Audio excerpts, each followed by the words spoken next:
de Nicaragua, gente que no vende patria, buenos días. Bienvenidas y bienvenidos a Sin Fronteras. Hoy es lunes 26 de junio de 2023. Con Carlos Hurtado Ordóñez y con Byron Baltodano Sandino cuando son las 6 de la mañana con 29 minutos. Sin Fronteras, la revista con William Griggs Vivado. En la primerísima 91.7 y 105.3 FM.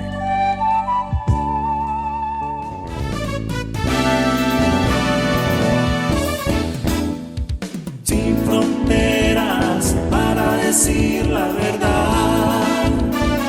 Sin fronteras, trabajar, avanzar, combatir, vencer. Sin fronteras.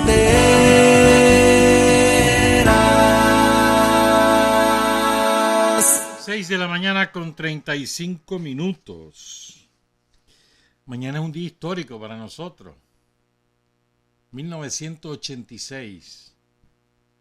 Nicaragua triunfa en el máximo tribunal de justicia del planeta, que hasta ese momento era un tribunal respetado.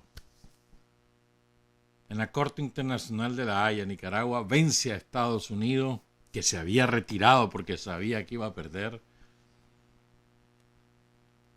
Y la Corte de La Haya sentencia al imperialismo yanqui un año después a pagarle a Nicaragua 17 mil millones de dólares, que a los precios de ahora fácilmente son 40 mil millones de dólares. Sumarle a eso todo lo que nos deben los yanquis por la destrucción sistemática del país desde 1855, cuando llegó Walker, 54.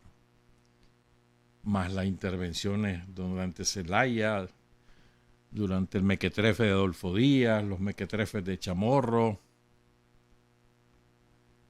Sumarle. Más las consecuencias económicas de sus agresiones de los últimos años. O sea, aquí estamos hablando que Estados Unidos nos debe tipo 200 mil millones de dólares, facilito. Y eso por lo bajo, ¿verdad? Por lo bajo. Pero lo de Nicaragua en La Haya fue algo espectacular. O sea, un país chiquitito como nosotros, 128 mil kilómetros cuadrados. En aquel momento teníamos como 4 millones de habitantes. Sometido a una guerra despiadada por parte de los yanquis que nos mataba decenas de nicaragüenses todos los días, que nos destruía el país, que nos minaba los puertos, puentes, escuelas, cooperativas, centros de salud, carreteras, ataques al aeropuerto, a la refinería. Ese éramos nosotros en los años 80 cuando le ganamos a Estados Unidos. Este país, este pueblo valiente, derrota al imperialismo yanqui. Una victoria sin precedente y sin que después haya ocurrido algo semejante. No ha sido equiparada esa victoria de Nicaragua contra los yanquis. Y desde entonces los yanquis empezaron un sistemático trabajo hasta neutralizar la Corte. De manera que en términos políticos la Corte ya no vale para nada. Está sometida a los dictados de los imperialismos yanquis y europeos. Porque los yanquis se enfurecieron. Estamos hablando de la época de Reagan. La peor época de las relaciones internacionales, la época de Reagan. De la trilateral, de la post-trilateral, del documento de Santa Fe. ¿No? Y esa es una victoria más que sumó Nicaragua, porque debemos recordar que nosotros somos vencedores de los yanquis no pocas veces, muchísimas veces. Lo vencimos en el 56, Los vencimos en el 79, sacamos al último Yankee de aquí. Los vencimos en la guerra de los 80. Resistimos todo su embate para destruirnos en los años 90. Y no solo resistimos, sino fuimos capaces de derrotar a los Yankees otra vez en las elecciones de 2006. Y desde entonces los venimos derrotando elección tras elección. Sumarle a eso la Haya, ¿no? Sí, victoria tras victoria tras victoria. Y la mayor de las victorias es el éxito del gobierno del presidente Ortega en estos 16 años y medio. Esa es la mayor de las victorias. Éxito que se mide en progreso, en bienestar, en tranquilidad. Así se mide el éxito del presidente Ortega, del Frente Sandinista, como instrumento del pueblo de Nicaragua. O sea, yo creo que ni nosotros mismos, como ciudadanos, nos percatamos de la envergadura de esa victoria. La victoria del 86. 27 de diciembre de 1986. Se estremecieron los cimientos jurídicos del orden internacional, sin duda alguna. Y es hoy, y todavía esa sentencia sigue siendo analizada en las escuelas de derecho internacional en todo el mundo. ¿Cómo hizo Nicaragua para vencer a Estados Unidos? Nosotros demostramos que Estados Unidos era el causante de la muerte y la destrucción de los nicaragüenses, que había agredido a Nicaragua, había minado los puertos, lo demostramos. Pero los testimonios de la gente fueron montones. Hemos leído algunos aquí en Sin Fronteras de los que se presentaron en aquel momento. Y fue una enorme operación en la cual tuvo un papel relevante el doctor Carlos Argüello, que sigue siendo nuestro embajador en La Haya, el padre Miguel de Escoto, todo el equipo de Relaciones Internacionales de la época, encabezados por el entonces primero coordinador de la Junta de Gobierno, y ya en el 86 ya era presidente de Nicaragua porque ya habían pasado las elecciones del 84. Nos tenemos que felicitar por esa victoria y no podemos olvidarla. No podemos. No debemos. Primero porque nos debemos sentir orgullosos y segundo porque nos deja lecciones. A los yanquis no hay que tenerles miedo. Hay que enfrentarlos con la verdad, que es nuestra principal arma, y con nuestra capacidad de resistir, de luchar, de vencer. Felicidades, pues. Mañana otro aniversario de nuestra victoria. Mañana, por cierto, cumple 98 años mi mamá. Mañana, sí, Día del Socorro, 98 años. ¿Cómo pasa el tiempo? Bueno, vamos a hablar, por supuesto, son las 6:42, de dos grandes temas y otras cositas por ahí. Primero de Guatemala y luego lo ocurrido en Rusia, pues, que dejó a todo el mundo con la boca abierta, lo que pasó. Y todavía se analiza, se asimila lo ocurrido. Ya vamos a hablar bastante de eso, pero quiero comenzar con Guatemala. Es muy triste lo que pasa en Guatemala, muy, muy triste. Ayer hubo elecciones, la primera vuelta. Iban 19 candidatos. 19. Eliminaron a 4, 2 de los cuales eran favoritos para pasar a segunda vuelta. Se los echaron al pico. Pero el gran triunfador es la indiferencia. Fíjense ustedes, estaban convocados a votar un poco más de 9 millones de guatemaltecos. 9.372.164 guatemaltecos. Recordemos, Guatemala es el país más poblado de Centroamérica. Pero fíjense, varios detalles antes de hablar de los resultados. Fíjense bien. En el padrón electoral hay un 17% más de mujeres que de varones.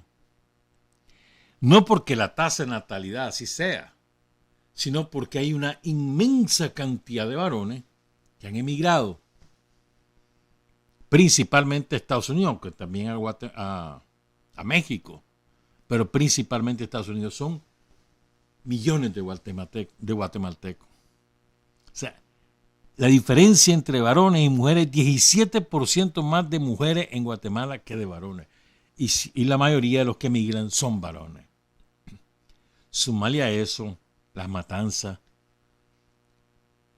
Se calcula que 200.000 guatemaltecos murieron en los años 80. Entre el finales de los 70, los años 80 y principios de los 90, hasta el 96 que terminó la guerra civil. Y la inmensa mayoría de ellos fueron varones.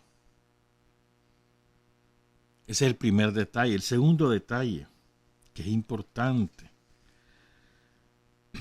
El 41%, 42 más bien, 42% de los guatemaltecos, de los nacidos en Guatemala, se consideran maya.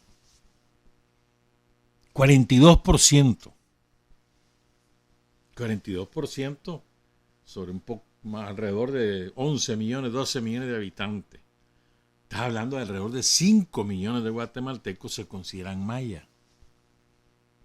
No hubo un solo candidato maya a la presidencia de la República. Ni uno. Porque ellos están excluidos de todo. Y además atomizados en montones de instrumentos mediatizados por los famosos ONG que los convierten en dependientes de ayuda externa y no forjadores políticos de su propio destino. Fíjense bien. Según el otro dato, son varios datos, pues, pero bueno. Otro dato. La abstención ayer, la abstención, digamos, bruta, fue de alrededor del 42%. La abstención. Un poco menos, 40.1%. Pero los votos nulos fueron el 17.45%. Y los votos en blanco el 7%. Es decir, estás hablando que más del 60% de los guatemaltecos no quiso saber nada de las elecciones. Solo un poco menos del 40% de los electores convocados de los guatemaltecos tomó la decisión de quién va a segunda vuelta y quién no. O sea, es una cantidad ínfima, un poco más de 4 millones de guatemaltecos. Esto tiene muchas explicaciones. La primera es esa, pues los mayas están absolutamente marginados, el 40% de la población. Segunda explicación, el sistema electoral en Guatemala está hecho para que la gente no vaya a votar.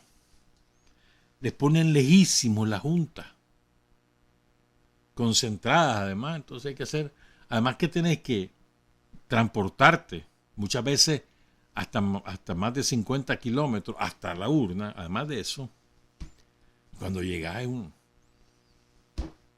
si todo el mundo hace lo mismo, tendría que hacer grandes colas, pero eso no fue lo que ocurrió, pues. Pero hay mucha concentración en la urna. O sea, hay una voluntad política del sistema guatemalteco de alejar las juntas del elector para desalentarlo a votar, para que no se vayan a votar. Te doy otro dato. 23% de las mujeres son analfabetas. Una expresión más del brutal machismo. Hay muchísimo más analfabetas que analfabetos. 23%. Eso registrado, ¿verdad? Real, porque analfabetas funcionales deben ser muchísimo más. ¿verdad? Entonces, entre los 18 no fueron 19, 18 fueron la candidatura presidencial, porque eliminó 4 el Tribunal Supremo Electoral, incluyendo los 2 que eran favoritos. Entonces, dicho estos datos que creo que son importantes para ponernos en perspectiva las cosas, además, otro dato que es fundamental, Guatemala es un país que perdió la soberanía.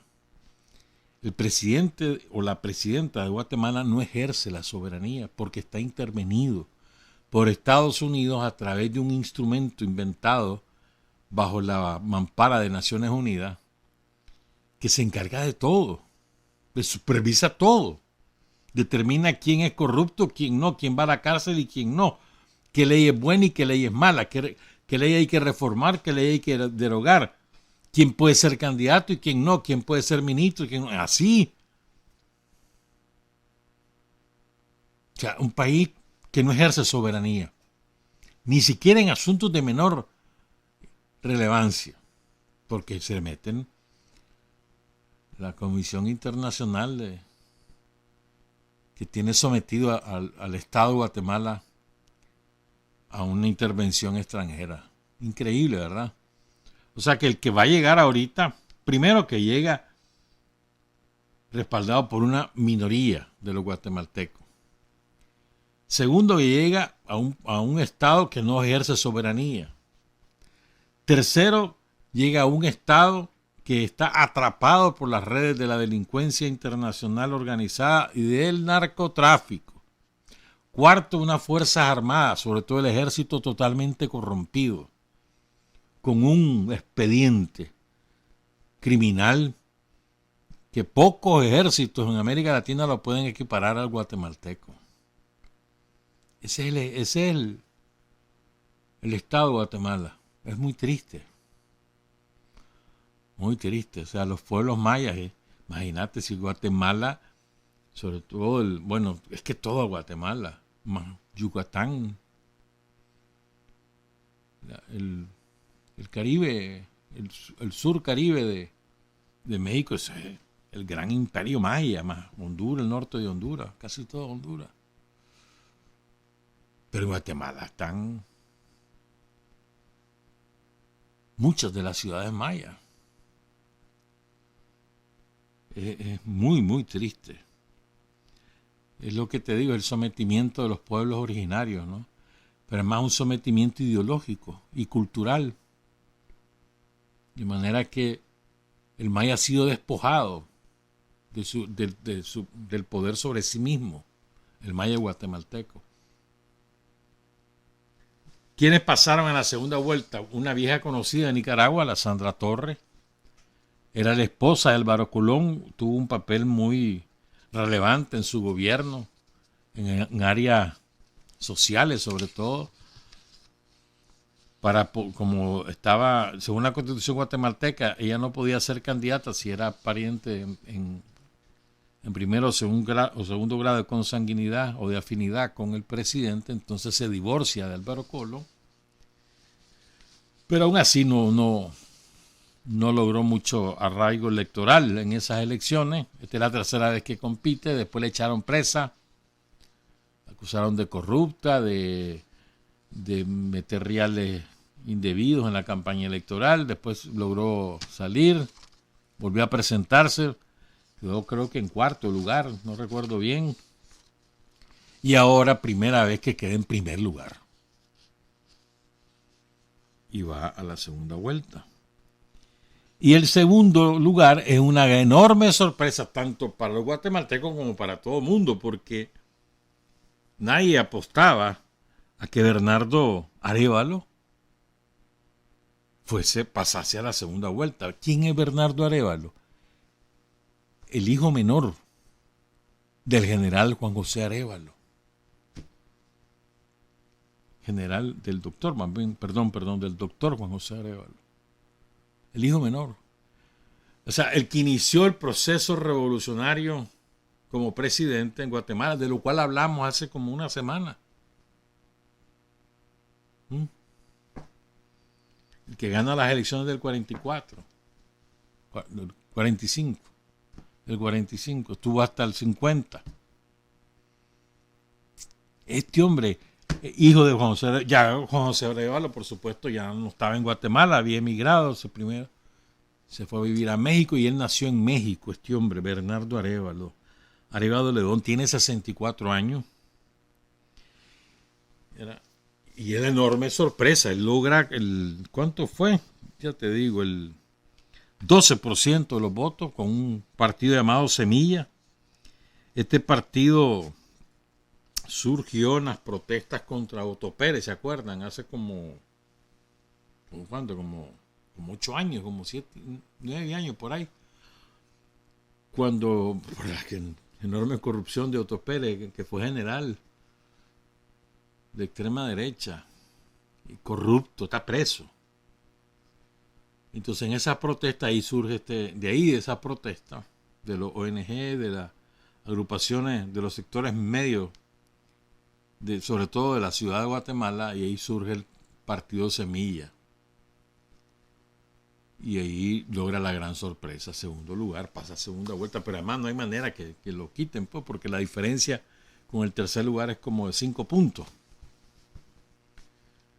Entonces, este hombre se autodefine socialdemócrata, es muy cercano a ONGs europeos y a agencias de cooperación de Estados Unidos, de Europa, pero él se autodefine como socialdemócrata y de izquierda en ese sentido, ¿viste? No es revolucionario, sino en ese sentido. La Sandra Torres, que antes se autodefinía como izquierda, ahora una mujer que hizo un matrimonio ahí con las iglesias evangélicas, pero los sectores más retrógrados de la sociedad guatemalteca, los que antes respaldaron a Portillo, ¿te acordás? Y después a Ríos Montt, ¿verdad? Y giró hacia la derecha con el propósito de electoral de ganar el primer lugar. Habrá que ver si eso fue una maniobra o una táctica electoral o si es un cambio de fondo, eso no lo sabemos, pues. Pero es importante tener en cuenta los antecedentes. ¿Quién va a ganar? A saber, lo gran derrotado de todo esto, las famosas encuestas. Ninguna encuesta decía que Bernardo Arevalo podía pasar a segunda vuelta. Ninguna, lo ubicaban en el lugar número 11.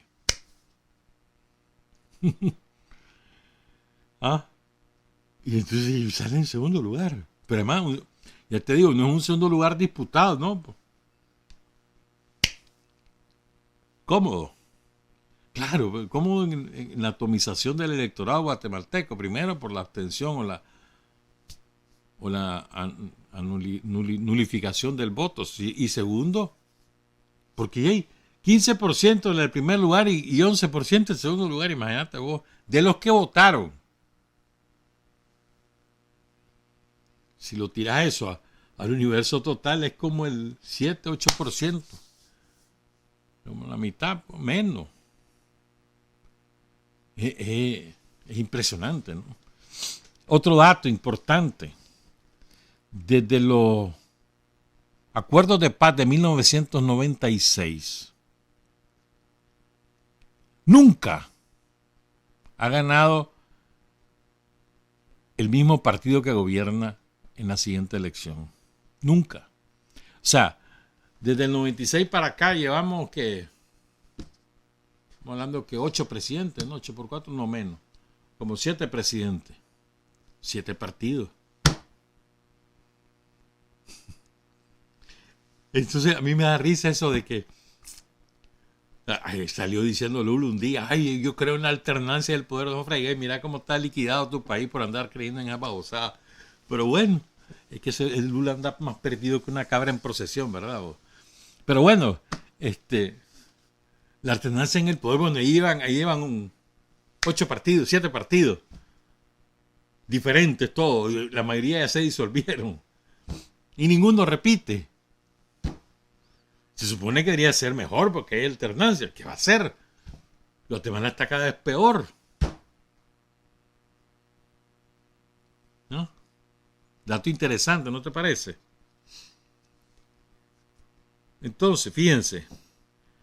En esta elección,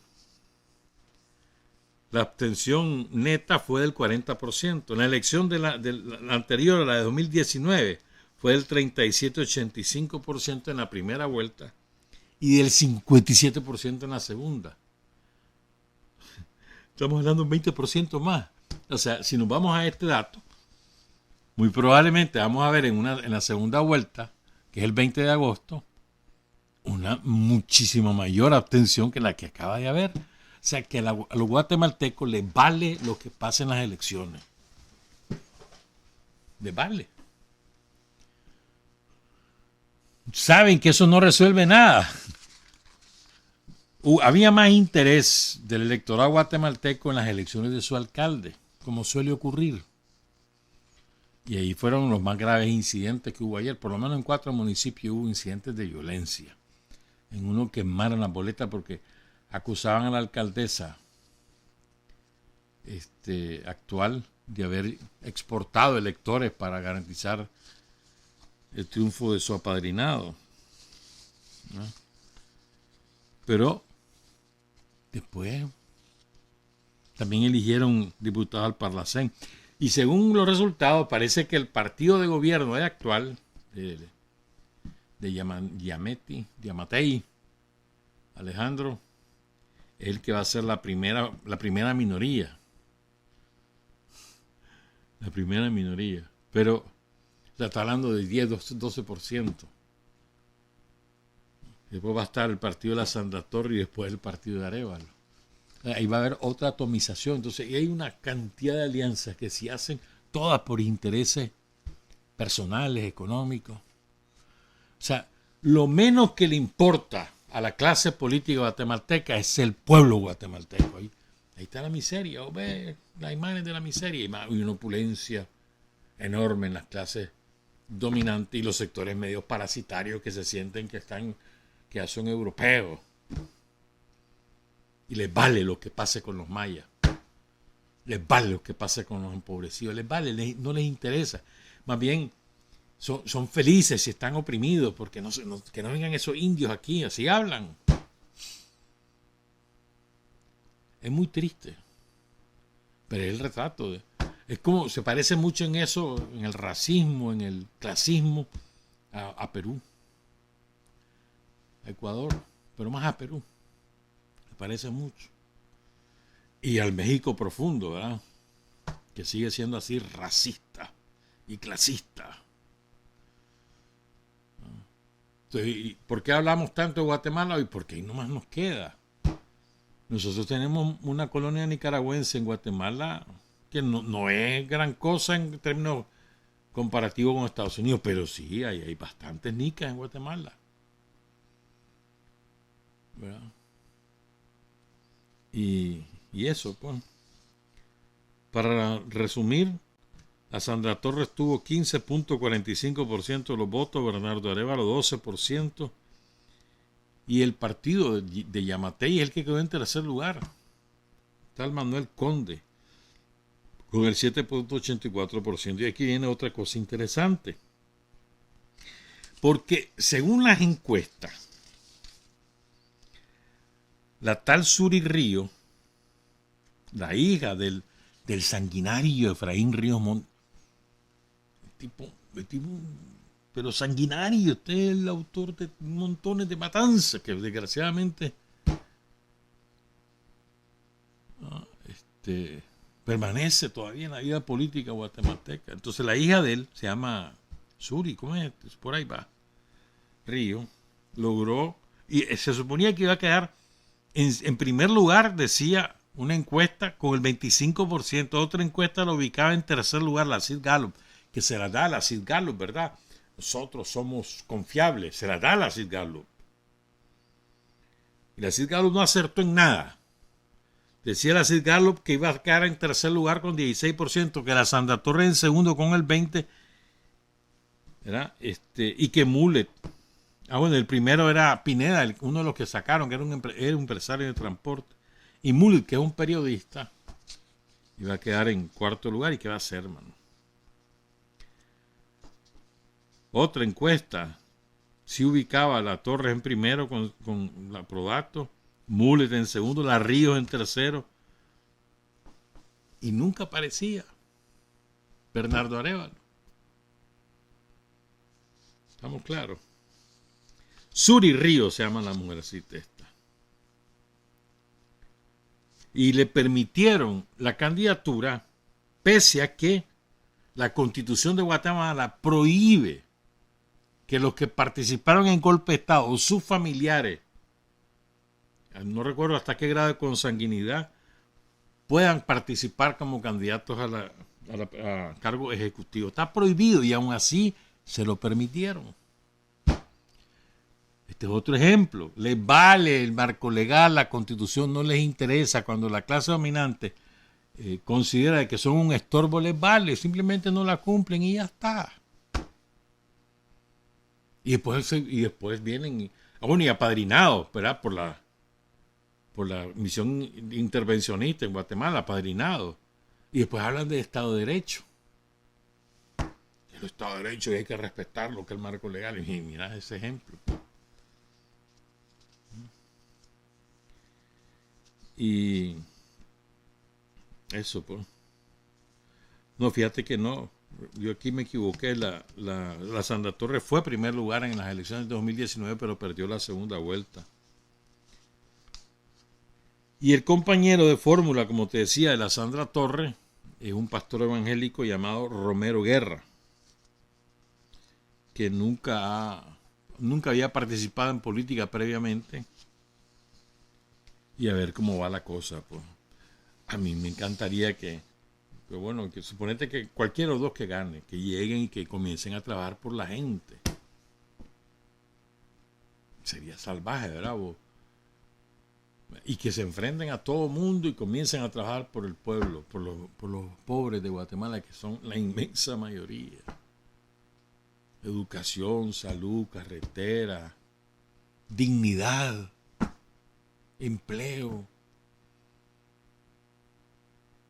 Genial sería. Pero bueno, pues. Ojalá, pero pocas esperanzas. Van pues Sandra Torres y Bernardo Arévalo como candidatos que se van a disputar la segunda vuelta presidencial en Guatemala el 20 de agosto. Monedita al aire. A 7:06 regresamos. Hay hombres que luchan un día y son buenos. Hay hombres que luchan un año y son mejores. Pero hay hombres que luchan toda la vida. Esos son los imprescindibles.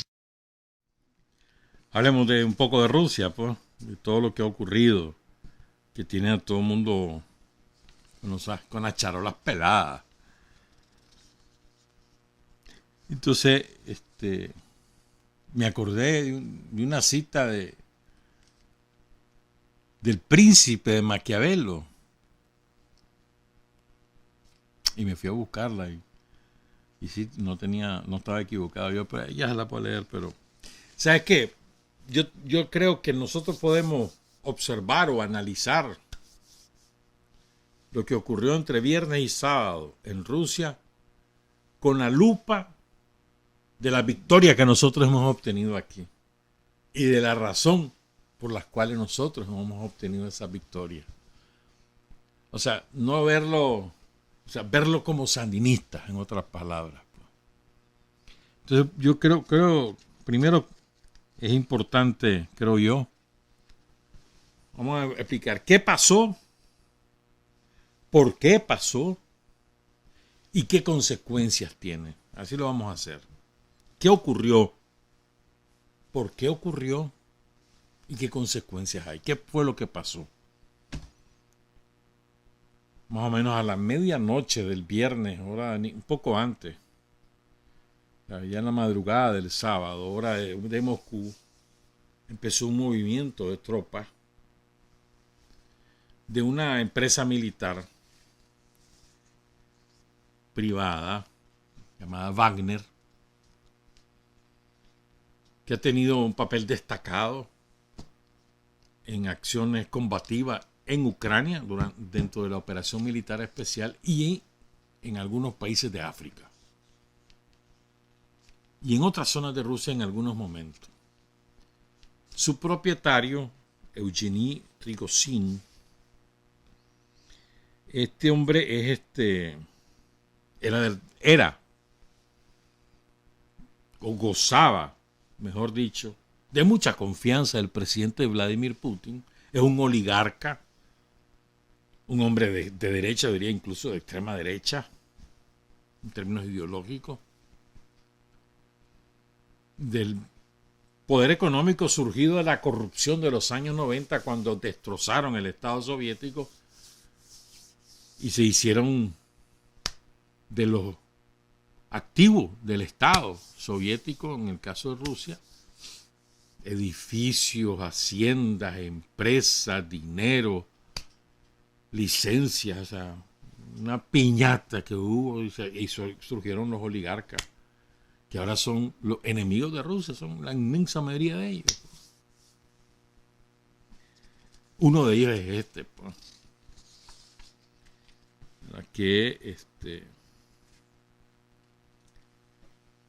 que ha actuado por encomienda del presidente Putin. Esto es importante. Ha actuado por encomiendas del presidente Putin. ¿Ah? Bueno, entonces este tipo se mete, a Prigozhin se mete ahí a una ciudad que queda como de 2 millones de habitantes, queda a 1.200 y algo más al sur de Moscú. Es importante la distancia, van a entender por qué. Se llama Rostov del Don. Y habitualmente esa era la región de Rusia donde la Wagner tenía su sede de operaciones. Recibía mucho respaldo del gobernador local, tenía centros de entrenamiento y demás. Ahí está ubicada la sede del Distrito Militar Sur de la Fuerza Armada rusa, que tiene un papel principal en la operación militar especial en Ucrania. Entonces ellos llegan, Prigozhin llega, se mete al cuartel, no lo toman por la fuerza, pero tampoco a la buena, sino se meten armados. ¿No? Llevan tanques, baterías antiaéreas. No se sabe quién ordenó, pero el hecho es que aviones de la Fuerza Aérea Rusa empiezan a sobrevolar las columnas de la Wagner y alguien dio la orden de la gente Prigozhin y derriban 7 naves. 7 naves de la Fuerza Aérea Rusa. Y matan a 15 militares que venían en esos aviones, incluyendo 12 pilotos y copilotos. Este es algo que es difícil que lo olvide Putin y la cúpula del ejército, de la Fuerza Armada de Rusia. Muy difícil. Helicópteros y aviones de combate abatidos. No hubo un solo oficial de Wagner que haya muerto, o soldado de los Wagner que haya muerto. En cambio, sí murieron soldados rusos. Entonces, bueno, ocupan el centro de la ciudad. ¿Y cuál es lo más importante? Que una parte de esa fuerza de Wagner empieza a avanzar hacia Moscú.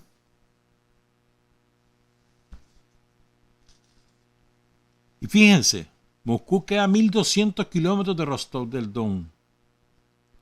Llegaron a estar, según Prigozhin, llegaron a estar a 200 kilómetros de Moscú. O sea, recorrieron 1.000 kilómetros sobre las carreteras. Y nadie se dio cuenta.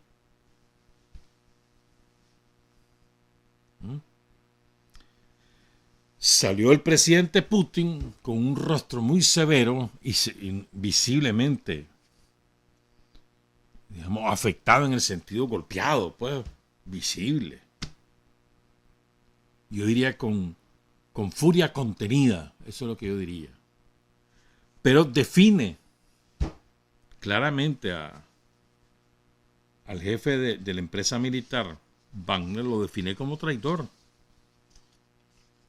O sea, no escatimó palabras para definir a Prigozhin y a sus tropas. Voy a leer lo que dijo, algunas de las cosas, ¿verdad?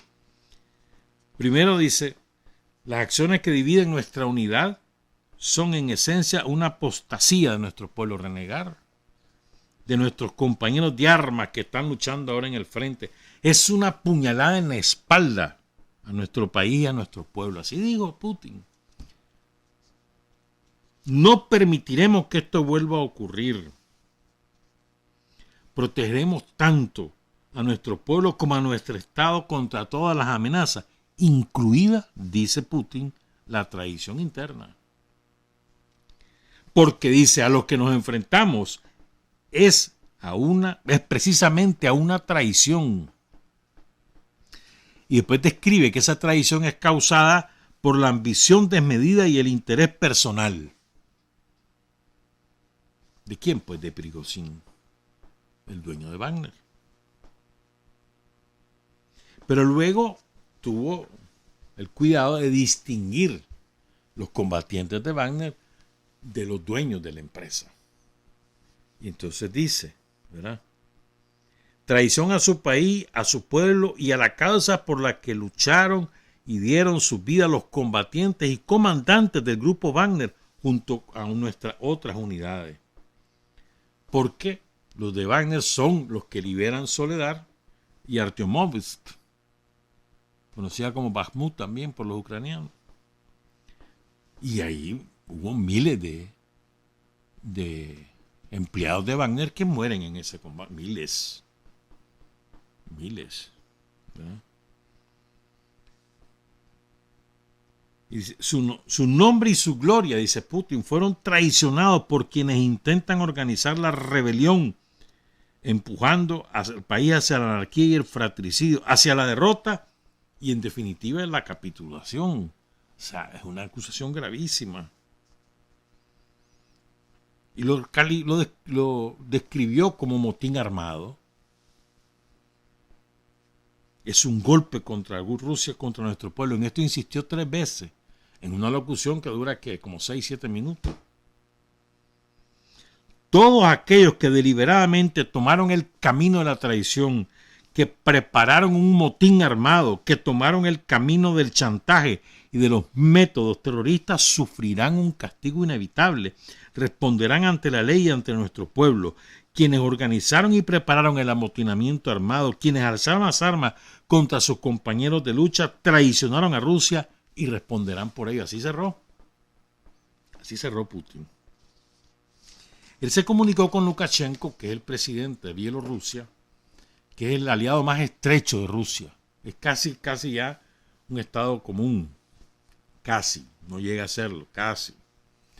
Y Lukashenko es brother de Prigozhin desde hace muchos años, hace 20 años.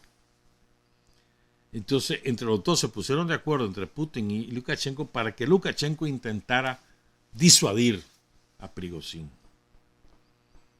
Y a lo largo de todo el día sábado, horario de Moscú, pasaron negociando y finalmente hay un acuerdo.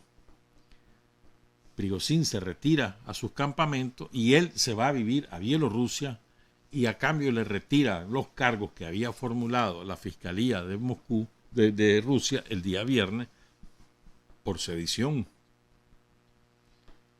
¿Verdad? Y así fue. Ya está Prigozhin en Bielorrusia, en Minsk, probablemente en Minsk, en alguna zona de Bielorrusia. Y la situación volvió a la normalidad. Pero que eso es parte de los hechos. Hubo sectores de la sociedad en Rostov del Volga que increpaban a los soldados en las calles, los soldados de Wagner, reclamándole que porque estaban ahí. Y hubo otros que aplaudieron a Prigozhin. No fueron numerosos, pero hubo. ¿Verdad? ¿Por qué se supone que lo hizo Prigozhin? Y vamos al porqué. Nosotros venimos observando esto desde hace meses. Y era un enfrentamiento de Prigozhin sobre la táctica de la guerra, sobre los beneficios que él recibía, un asunto de lucro, y sobre la proyección política de sus victorias. Pero sobre todo, era una contradicción personal con los mandos del ejército, especialmente con el ministro de Defensa, Shoigu, que es un hombre de la total confianza de Putin. Entonces, pero hay una diferencia de fondo y otras diferencias de forma. De fondo, Prigozhin quisiera hacer acciones espectaculares, entrar, bom, bom, bom, bom, golpear, ocupar un territorio, rendir al ejército ucraniano y se acabó. Pero esa no es la misión que ha definido Rusia, que definió Putin desde el principio. La misión era desnazificación, desmilitarización. Y desmilitarización es destruir al ejército ucraniano y a todas sus instalaciones, tanto las fábricas de armas, de municiones, como los almacenes, como los aeródromos, como los equipos. Desmilitarización y desnazificación. Eso lo dijeron desde el primer día. Entonces, en la concepción de Putin, que este es el gran no error, pues, sí, podremos decirlo, creer de que Shoigu es autónomo, que el ejército ruso es autónomo, si tienen un jefe que es Putin. Pero claro, Prigozhin no es tonto. Él dirige sus baterías contra supuestamente la cúpula del ejército, el jefe del Estado Mayor y el ministro de Defensa, porque sabe que si las dirige contra Putin, tiene las horas contadas. Entonces le tira a los subalternos diciéndole pobrecito Putin, poniéndolo a Putin como que está engañado o que es un incapaz. ¿Ah? Pero que el jefe supremo en la práctica es Putin. Además que no es ningún ignorante en asuntos militares, viene del servicio secreto de la Unión Soviética, de la KGB. No es ningún ignorante, conoce la ciencia militar. ¿No? Y entonces otra de las... Porque entonces, viste, este Prigozhin comenzó a quejarse hace como 2 meses. Algo así, pues en público, pero volando riata. Que por culpa de Shoigu no tenían municiones, que se le estaban acabando las municiones, que les estaban matando gente por culpa de Shoigu.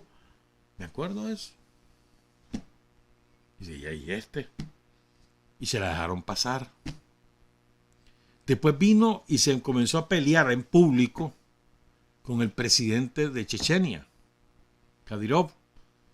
Las tropas de Chechenia tienen mucha experiencia combativa y son una fuerza especial desde el punto de vista militar. Son tropas de asalto y de combate antiterrorista por la experiencia que hubo en Chechenia en los años 90, que fue muy difícil. Y son tropas que han tenido un papel relevante en la operación militar especial, sobre todo en los primeros meses de combate. Entonces empezó un pleito. Sobre todo cuando dijo Prigozhin, mira, ya terminé aquí, ya liberé la ciudad, a Kimovit, y me voy a descansar, dice. Entonces, y además volando riata.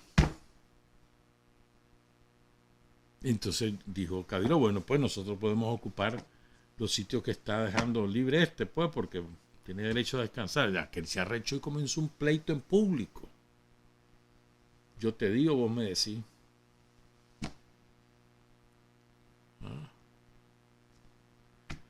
Ese es el otro antecedente. Y hay otro, porque ahí en Bakhmut, que así lo conoce Ucrania, cuando los ucranianos se retiran, después de unas batallas encarnizadas, y no estamos hablando de que eran refriegas, no, eran batallas encarnizadas, con miles de muertos. de las dos partes. Claro, muchísimo más los muertos ucranianos porque la prueba es que tuvieron que ir. Pero en aquel momento hubo un rumor de que los ucranianos negociaron con Prigozhin y le dijeron, dale pues, nosotros nos vamos, pero vos me entregás los planos donde están las tropas rusas en el frente de guerra, en este frente, pues que es el frente a ver, el central más o menos, de la operación militar especial. Y según decían, en aquel momento Prigozhin les había entregado el mapa. ¿Será cierto o no será cierto? No lo sabemos. Pero bueno, todas esas cosas ocurrieron en los últimos 4 o 5 meses. Entonces, repito. Bueno, hay otro enfoque importante que lo recordaba Kadyrov. Recordemos que Prigozhin está en la guerra más que por amor patrio, por negocio. Él gana mucho dinero. Porque a él le paga, el Estado de Rusia le paga por su trabajo en la guerra. Le pagan y le pagan muy, muy bien. ¿Estamos? Entonces lo que hace él es reclutar gente. Él abre una oficina y dice, vengan, yo les voy a pagar tanto, les voy a dar tales beneficios, no sé qué, no sé qué, no sé cuánto. Entonces allá el que quiera ir, los entrenan, los someten a entrenamiento, generalmente son militares retirados, y después los mandan al frente de guerra. Con una jerarquía bastante disoluta muchas veces, pero bueno. ¿No? Son gente que la mandan a matar a morir. ¡Dum! Tropas de asalto sobre todo. ¿Verdad?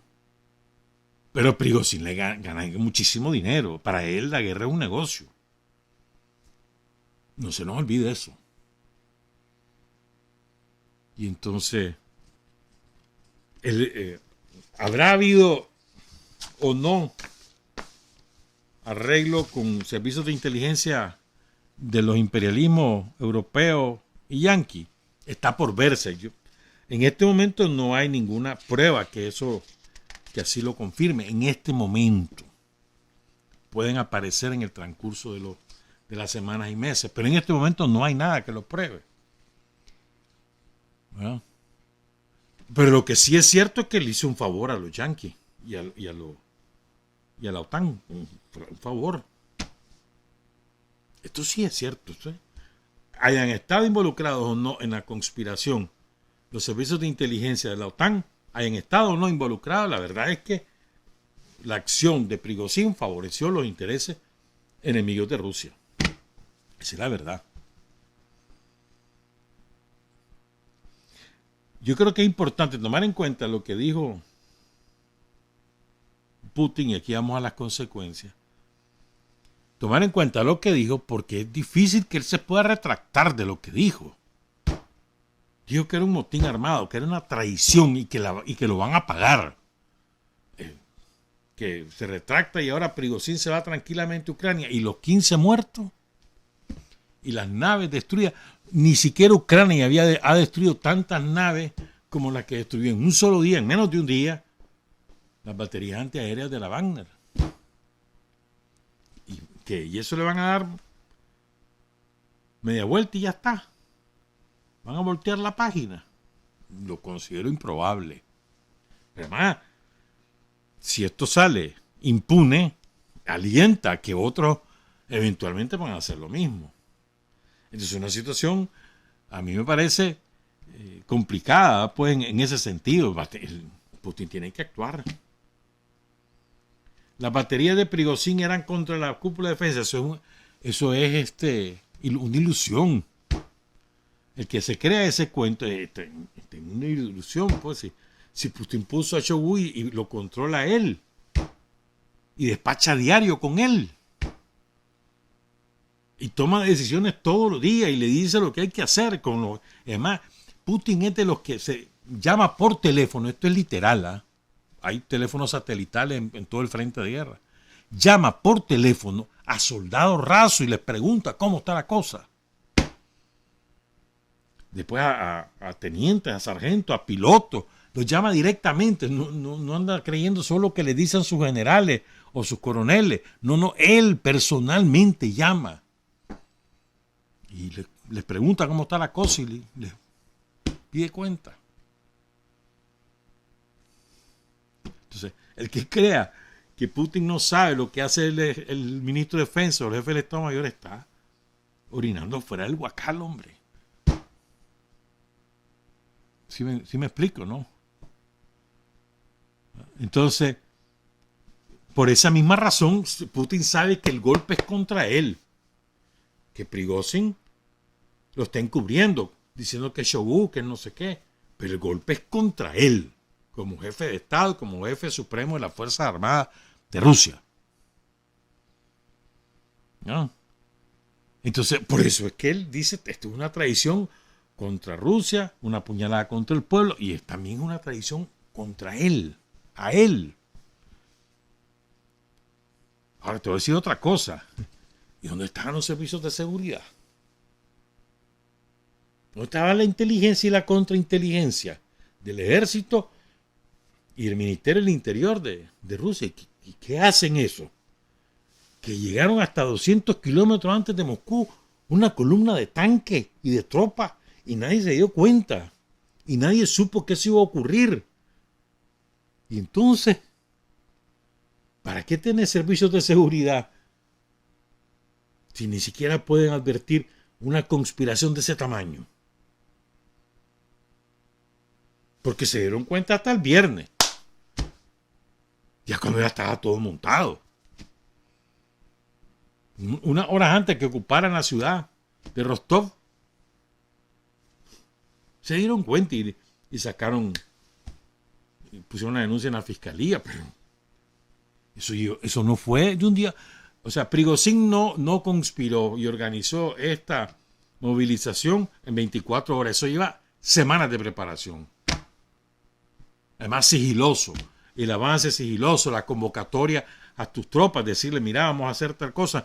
No, a la inmensa mayoría no le dijeron exactamente qué iban a hacer, pero le dijeron, vamos a ir a tal ciudad.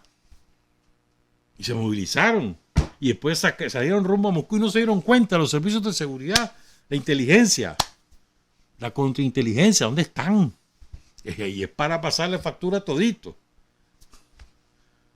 Porque eso sí no lo puede hacer Putin. Putin dirige, pero no va a estar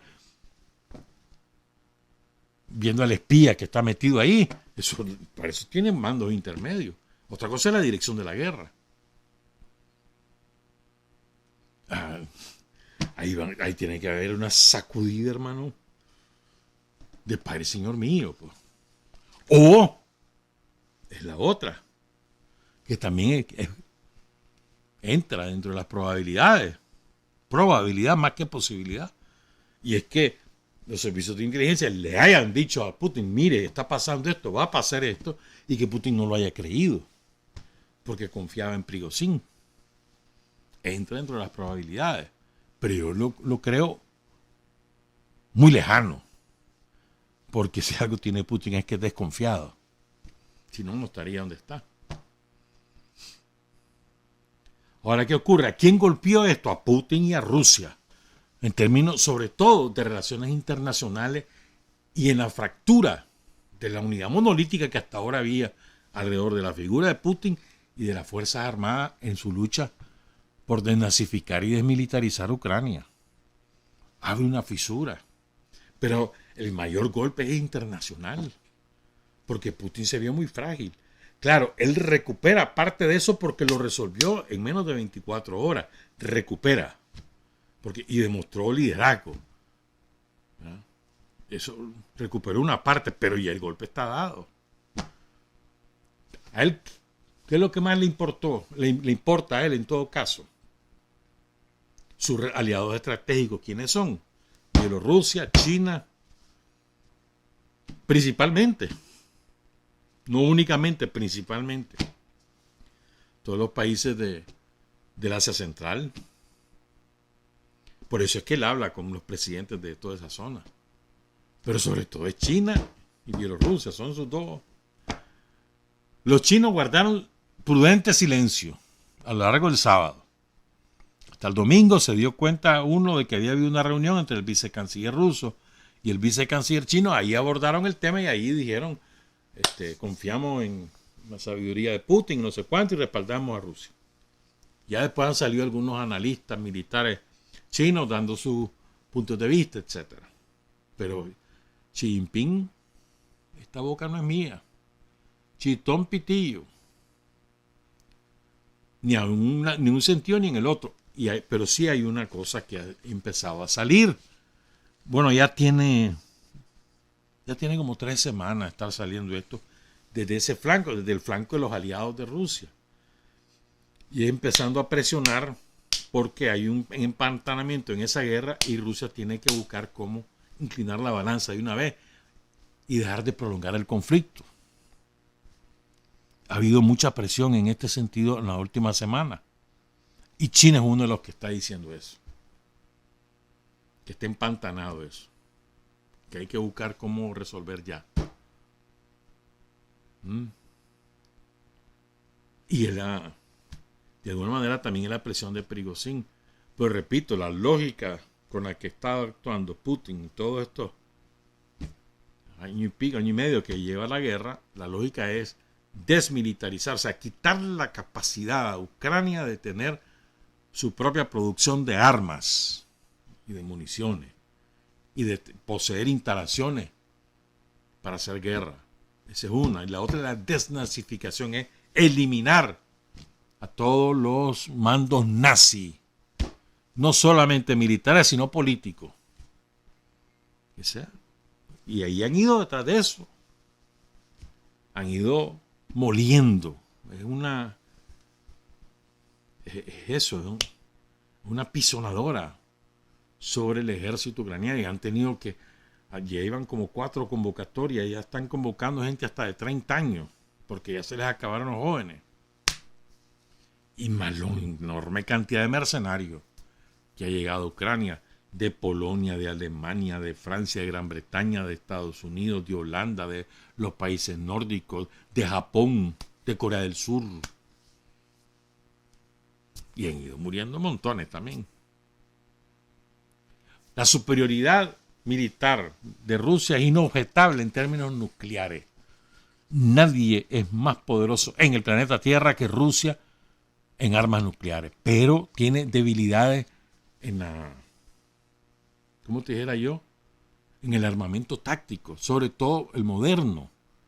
Porque ya no solo se trata del fusil, el tanque, la tanqueta y la ametralladora, sino también ahora los drones, sino también ahora la geolocalización.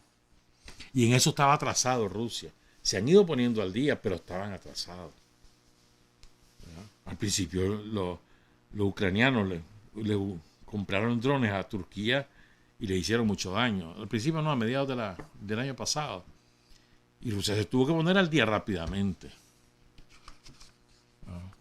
Por ejemplo, ¿no? Más el dotar a los mandos de los soldados de instrumentos de geolocalización con internet. Porque ahora es también la guerra, el internet es parte de la táctica en la guerra.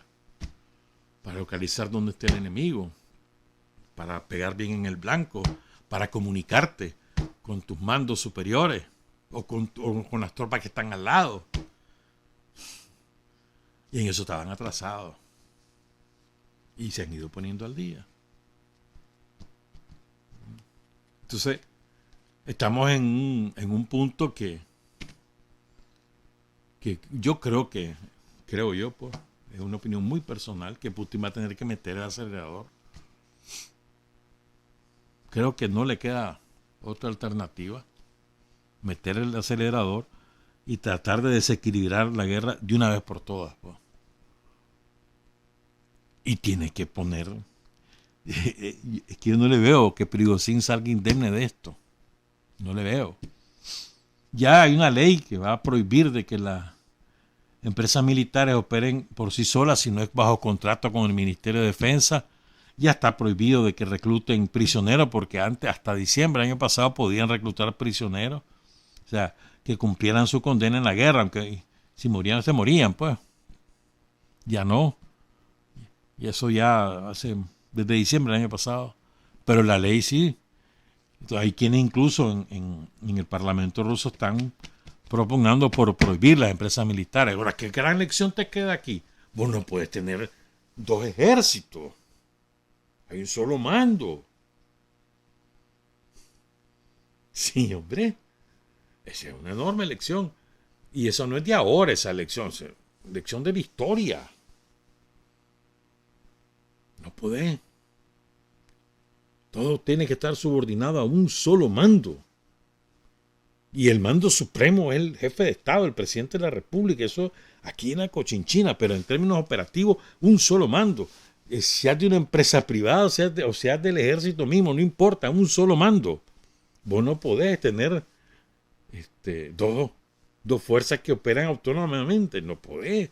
Eso en la guerra es mortal y eso está demostrado.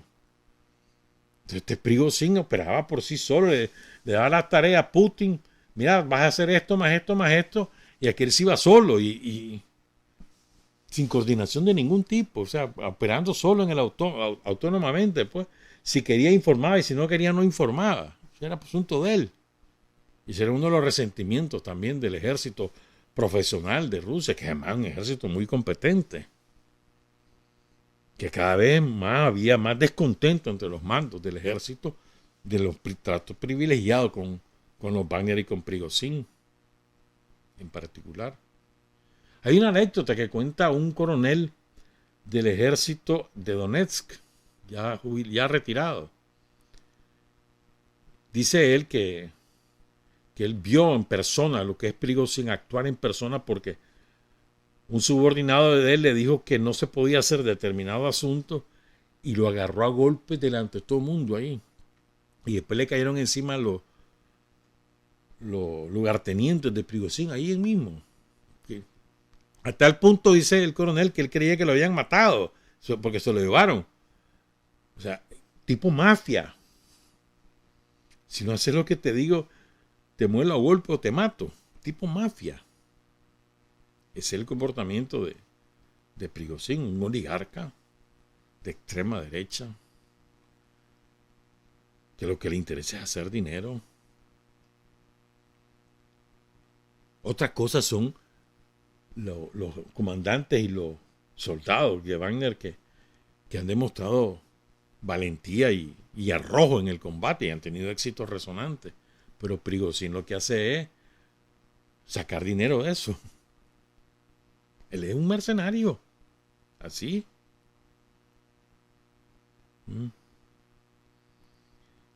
Yo te digo, te vuelvo a decir, ¿en qué consecuencia? A ver, los yanquis, bueno, espérate, si me faltaba hablar de eso. Los yanquis estaban así frotando las manos. Vea, qué rico, mira, ya se va Putin y todo el mundo diciendo, esta es la conspiración, ya lo van a votar.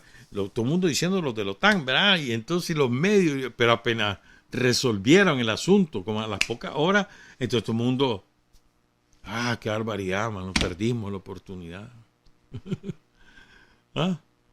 Incluso los ucranianos creían de que ya podían, entonces quisieron tuvieron algunos arrebatos en la línea del frente y lo agarraron los soldados, mano, y lo hicieron papilla.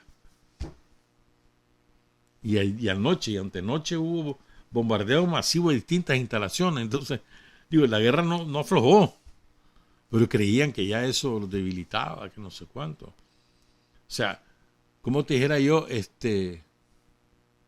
sobredimensionaron la capacidad de Prigozhin de poder de tener éxito.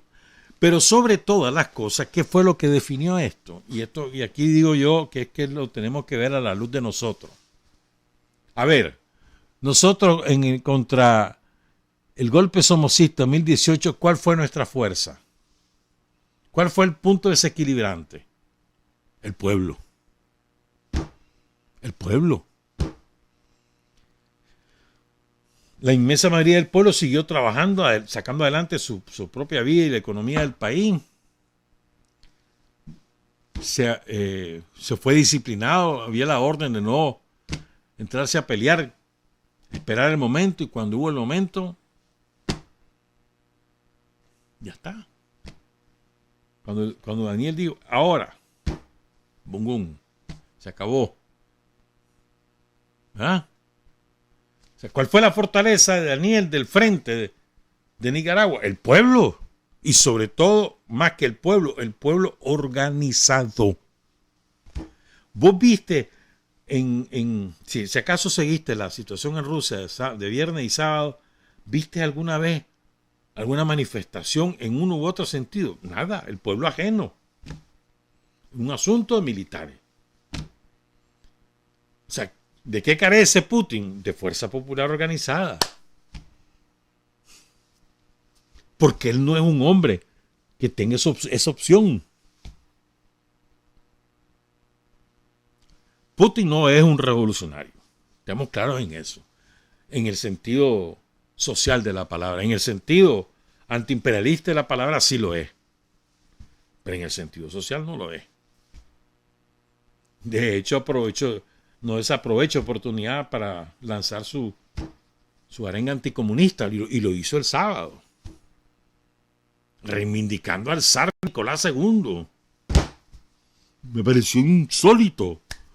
Un asesino que tenía las masas rusas en el más profundo de los atrasos, hambre, pobreza, y reivindicando los territorios perdidos del imperio, reivindicando al zar y volándole riata a Lenin, sin mencionar a ninguno de los dos, ¿verdad? Pero eso fue el fondo, fue un par de frases y yo me quedé chica, pasmado cuando lo estaba oyendo y leyendo después. Pero bueno, pero debemos estar claros en eso. O sea, vos, ahí tienen el partido ruso, es el partido de Putin, pero es un partido para elecciones. Más nada. Ahí no hay una construcción del pueblo organizado de la sociedad. No lo hay. No existe eso. No es ese el sistema político de Rusia. No lo es. Y lo viste claramente el sábado. ¿Ve? Y al revés también. Prigozhin no tuvo ningún respaldo masivo. No es que la gente se desbordó en Moscú, en San Petersburgo o en cualquier otra de las grandes ciudades rusas. Se desbordó. Vámonos. Nadie le hizo caso. De hecho, me acuerdo de haber visto un montón de videos de lo que estaba pasando en ese momento en San Petersburgo. Estaban en un bacanal, en un no sé qué festival acuático, no sé qué. Y la gente le vale lo que pasaba con Prigozhin y no sé cuál. Ajenos totalmente. Y eso, probablemente eso fue lo que más desalentó a Prigozhin. Es decir, cuando vio que nadie le hacía caso, que nadie se levantaba diciendo, ya está, pues votemos con Putin. Y dijo, mira, estoy listo y servido. Lukashenko, ayúdame. Que no me metan preso, ya me voy, pues. Me voy a vivir donde vos. A querer salvar su negocio y su riqueza. Imagínate que en un hotel donde estaba viviendo él, de Prigozhin, le encontraron 5 millones de rublos. Es como $800,000, algo así. Menos. En billete sobre billete. O sea, un hombre podrido en reales. ¿No? Pero con toda seguridad, él cuando vio que nadie, o sea, habían unos cuantos que, ay, Prigozhin, vámonos, no. Pero tal vez se guiaba por los canales de Telegram o por la red social BK o por YouTube, que tal vez eso es lo que él veía, a ver si me apoyan o no me apoyan. Estúpido, por cierto, pues. Pero en la práctica, en las calles, no había nadie que lo respaldara. Pero al revés tampoco salió el pueblo ruso a decir, hombre, defendemos a Putin, fuera de aquí. Intentona golpista, en ningún sentido. Claro, para el momento lo que importaba era si la gente respaldaba o no respaldaba una conspiración. Esto es así. Y se vio que no habían nada, pues. O sea, que aquel se tiró sin paracaídas. Uno de dos, su cálculo fue equivocado y contaba él con que iba a propiciar levantamientos populares y se equivocó, o ¿verdad? Nunca previó estas cosas, pues. Puede ser. Pero para Putin esta es una enorme elección. Sin el pueblo organizado no hay poder que resista. Por muchas armas atómicas que tenga, hermano. Si no agarra esa elección, porque todos los yanquis lo ven y vieron que Prigozhin llegó a 200 kilómetros de Moscú con una columna de tanques y de soldados, que tuvo capacidad de botar a 7 naves de la Fuerza Aérea de Rusia. ¿Cómo no vas a ver eso? Entonces, digo, hay que poner las barbas en remojo. Y ese servicio de seguridad y de inteligencia y de contrainteligencia de Rusia demostró que es malo, por ponerlo entre palabras decentes. Un fracaso. Es un fracaso. Hay muchas cosas, aquí tengo un montón que podríamos seguir hablando. Pues.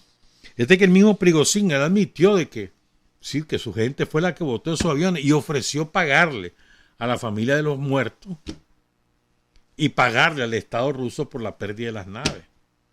Fíjate vos, ¿cómo tendrá de reales que ofreció pagar 5 millones de rublos a cada familia de los pilotos asesinados?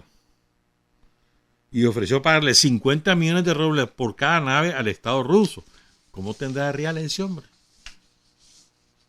Está cagado, está podrido en reales. Podrido.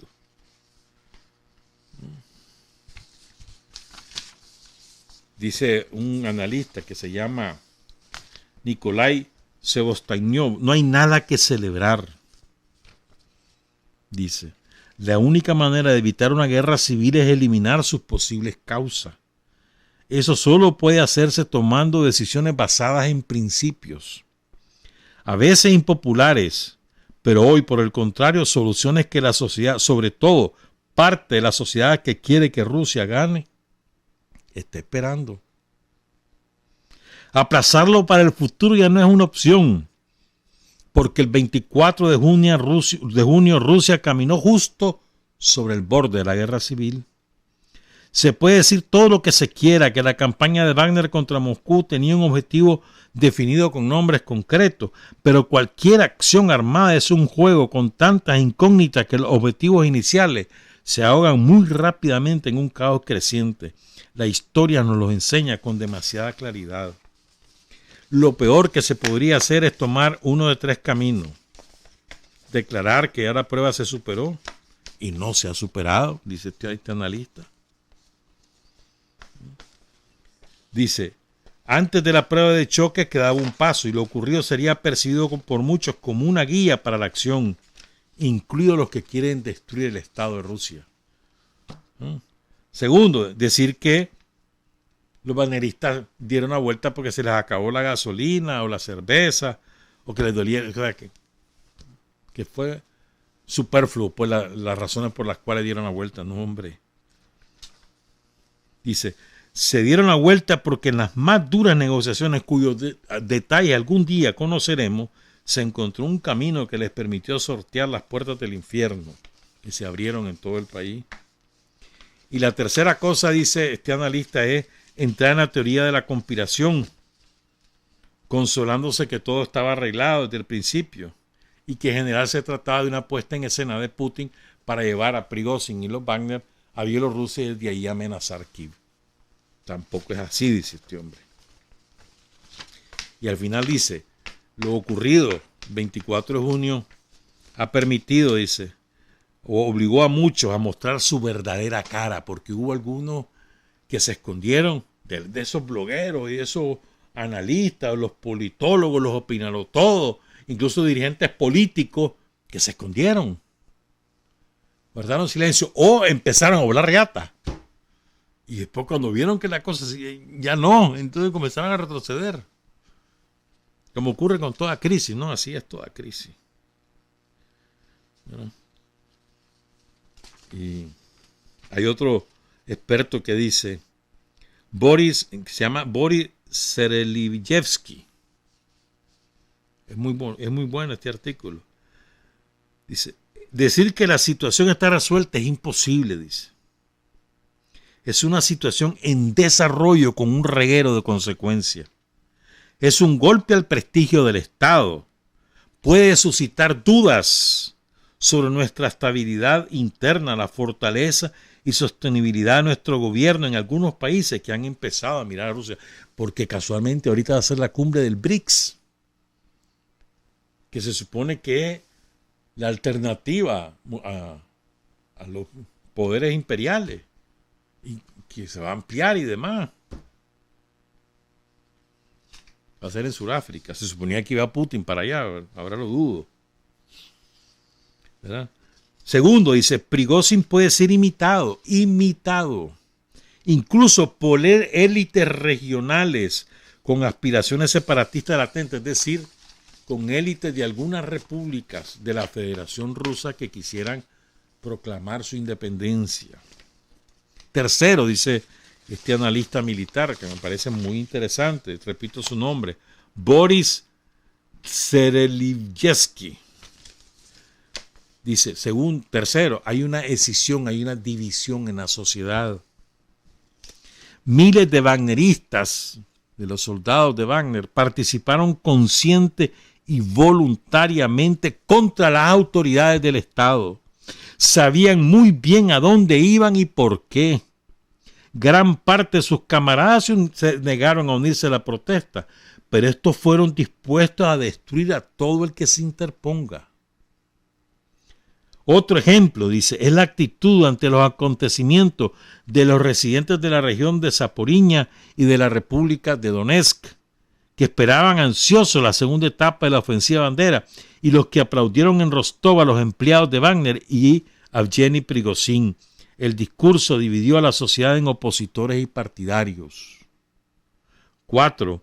Lo sucedido ha puesto de manifiesto la presencia del potencial de protesta de la sociedad.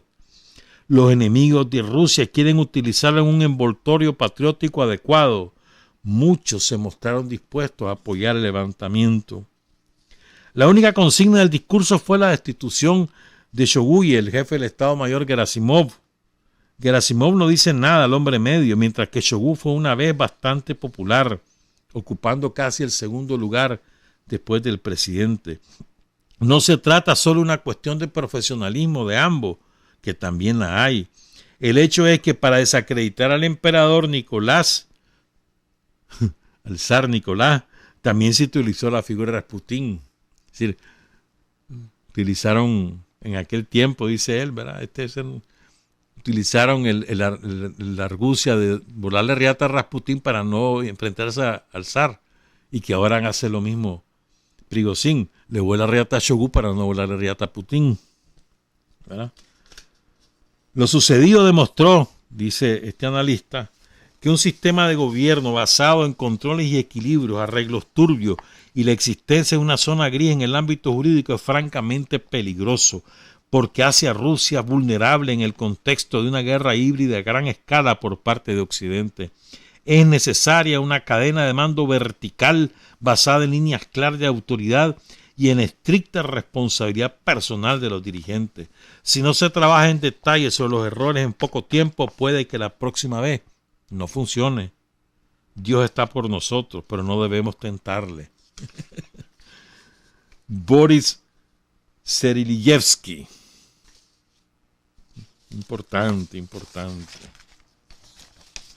Hay un profesor de economía que se llama Marat Bashirov. Dice, ayer vimos el último capítulo de la primera temporada. La segunda temporada comenzará pronto, pero sin el personaje principal, Prigozhin. Según el guión, él desempeñó ya su papel, pero su ejército no. Todo el liderazgo de la Wagner participó en la conspiración. Utkin, que es el segundo de Prigozhin, el militar, dirigió columnas hacia Moscú, mientras Prigozhin estaba en Rostov. Los Wagner no se han ido, tienen tecnología. ¿Qué les impide ir una vez más a Moscú y Rostov-Don si se consideran engañados? ¿Quién puede detenerlos si fallaron la primera vez?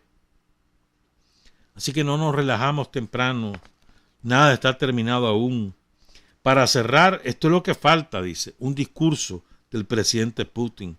Lo que pasa con Shoigu y su grupo de subordinados es interesante solo desde el punto de vista personal, pero el discurso del presidente es importante desde el plano electoral, político y estatal. Puede que esto no sea importante para las autoridades, pero el 24 de junio no nos sentimos seguros en Rostov-Don, Borosnev y en la región de Moscú, a lo largo de toda la ruta de de la Wagner. Y el miedo no desaparece. Y el miedo luego se traduce en desconfianza. La lista se hará en una semana y entonces le hace una lista, dice, de las cosas que hay que hacer, definir quién de la élite, funcionarios comerciales y gubernamentales, escapó de Rusia o no regresó según lo planeado con boletos cambiados y por qué.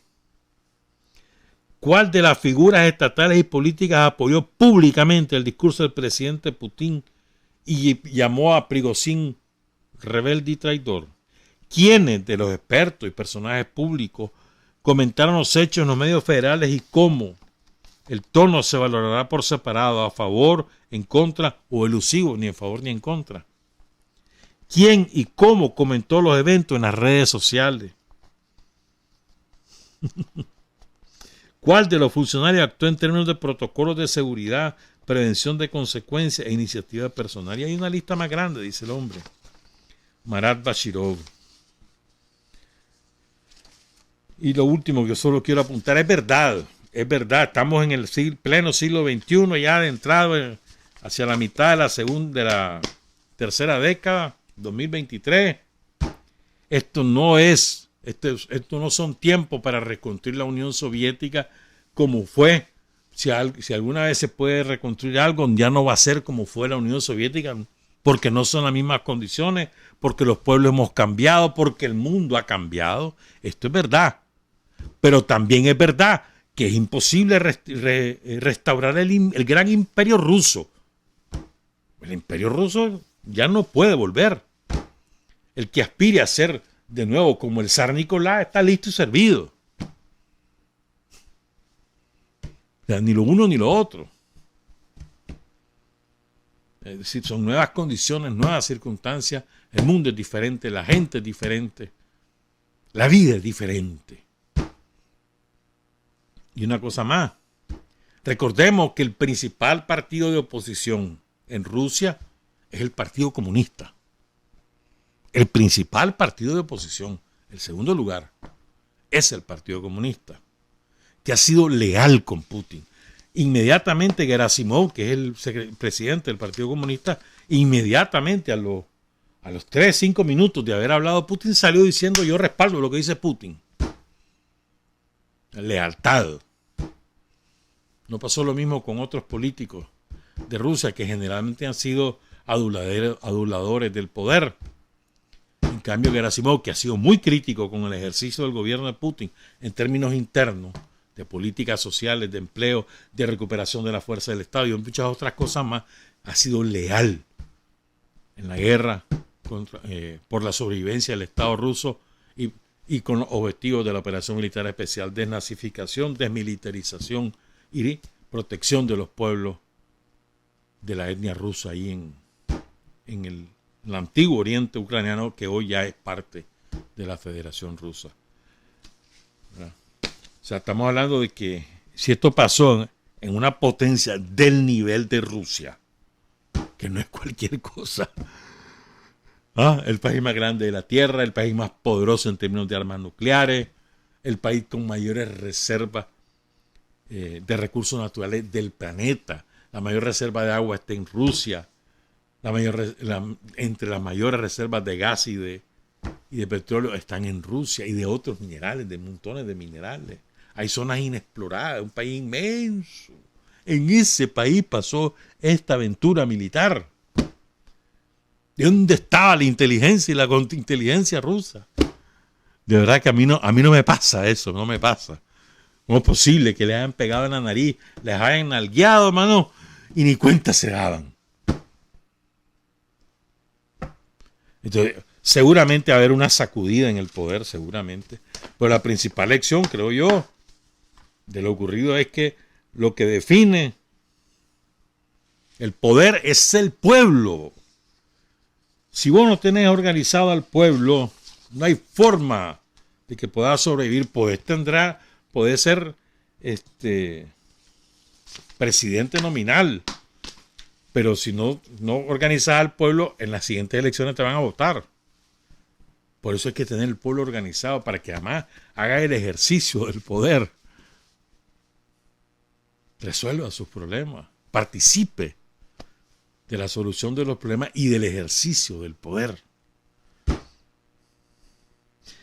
Dice Maquiavelo, ya no voy a poder leer toda la cita que me encanta, toda, pues, pero voy a leer la final.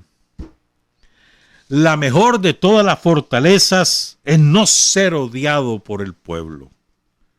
Sean cuales sean las fortalezas que construyas, no te salvarán si eres odiado por el pueblo, pues cuando el pueblo se levante en armas, los extranjeros siempre acudirán en su ayuda. Entonces, querés ser imbatible, que el pueblo no te odie, que el pueblo te quiera y que el pueblo sea partícipe del poder. Esa es tu mayor fortaleza, eso es infranqueable. Lo demuestra Nicaragua, lo demuestra Daniel. ¿Cuál es la fortaleza, Daniel? El pueblo nicaragüense. Se llama el pueblo nicaragüense organizado en el Frente Sandinista, organizado en los sindicatos, organizado en el ejército, organizado en la policía, organizado en los instrumentos del Ministerio de Gobernación. Ese es el pueblo. El pueblo armado es el ejército, el pueblo armado es la policía, pero es el pueblo, porque sus mandos se han comprometido con el pueblo y entonces se han encarnado con el pueblo. Y esa es tu defensa, tu fortaleza, el pueblo. No son las armas nucleares, es el pueblo. Estaban chivas los yanquis, que si Prigozhin iba a llegar y que si se iba a tomar los controles de las armas nucleares, que qué iba a pasar. Estúpidos que son, pero bueno. Seguimos observando, trabajar, avanzar, combatir, vencer, patria y libertad. Revolución es sentido del momento histórico. Es cambiar todo lo que debe ser cambiado. Es igualdad y libertad plenas. Es ser tratado y tratar a los demás como seres humanos. Es emanciparnos por nosotros mismos y con nuestros propios esfuerzos. Es desafiar poderosas fuerzas dominantes dentro y fuera del ámbito social y nacional. Es defender valores en los que se cree al precio de cualquier sacrificio. Es modestia, desinterés, altruismo, solidaridad y heroísmo. Es no mentir jamás ni violar principios éticos. Es convicción profunda de que no existe fuerza en el mundo capaz de aplastar la fuerza de la verdad y las ideas.